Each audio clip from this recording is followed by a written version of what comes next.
Friends, I'm in the southern part of Israel, not far from the Gaza border. You turn on the news this Passover, and many of us had a Passover dinner. Please wish your friends, your Jewish friends, a happy Passover. We put a chair out for Elijah, and we put a chair out for the hostages. Yes, that our brothers and sisters will be able to come back home from captivity. But ladies and gentlemen, you turn on the news, and you look at the top of the Western world, you see the free world teeter-tottering. Okay, Ivy League education, what happened? Ivy League education, where the grass is green, the buildings are old, and the students are protesting. Yeah, the students of our prestigious institutions, they become a hotbed for anti-Israel protests. But hey, who needs math and science when you could protest in things you know very, very little about?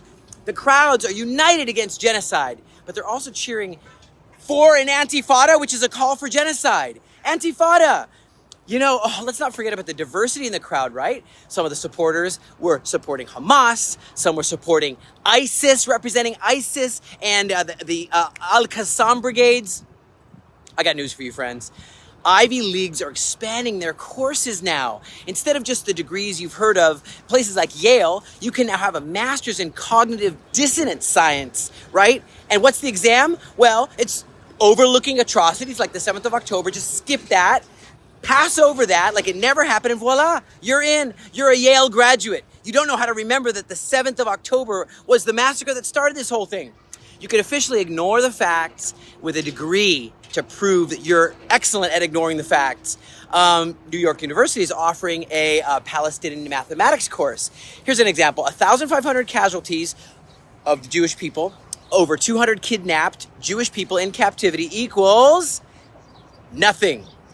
Israel should do nothing after October 7th. Israel should not retaliate. Israel should not defend our borders. Wow, it's like they've invented a new kind of math. Are you a history student? I got great news for you. Thanks to pro-Hamas supporters, Jewish students at Harvard don't just have to learn about things like the Holocaust or history anymore from the textbooks. They can just reenact them themselves. They can act it out. The very things that you saw in the Holocaust, like blocking the entrance to Jewish students. You can just do that. Don't worry, parents. No further pay is needed. You could just pay through the nose for actually repeating history.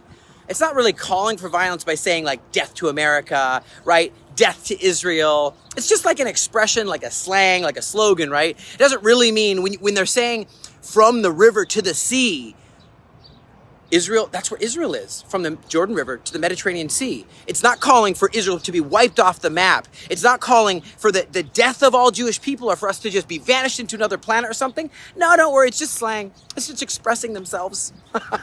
This is all very exciting, very exciting news. If you turn on your news, your social media, and you don't think there's going to be some long-term consequences for a society that's almost lost all of its intellectuals and all the moral people standing up for what's right. I hope that if you're a Jewish mom and you get a phone call from your son saying, "Mom, I'm in Colombia," you better hope it's the cartel, drug lord country, and not an Ivy League school at this rate.